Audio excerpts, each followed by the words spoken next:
ఏమైంది రాజా గిడ కూర్చున్నావు? అయ్యో ఏడుతున్నది, ఏమైంది?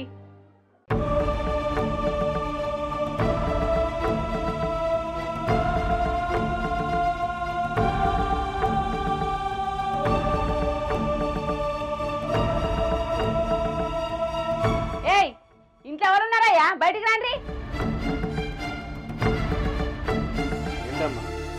రాజా ఏం తప్పు చేసినా ఇంట్లోకి వెళ్ళగొట్టిర్రు. చూడమ్మా, ఇది మా ఇంటి విషయం. నువ్వు నా స్నేహితుని భార్య అని నీకు విలువిస్తున్నా. ఈ విషయంలో నువ్వు జోక్యం చేసుకో. ఇది నీ ఇంటి విషయం కాదు, ఈ కానుంచెల్లి నా ఇంటి విషయం. రాజా దొంగతనం చేసినాడు మీరు ఎట్లా అంటారు? చెప్పురే, మీరు చూసారు ఆయన దొంగతనం చేసేది? మీకు ఎన్ని పైసలు కావాలో చెప్పురు, నేను ఇస్తా పైసలు. ఏంటి నువ్విస్తావా? వాడు నీకేం మాయమాటని చెప్పి బుట్టలో వేశాడు. ఆల్రెడీ నా బిడ్డ జీవితం నాశనం అయింది.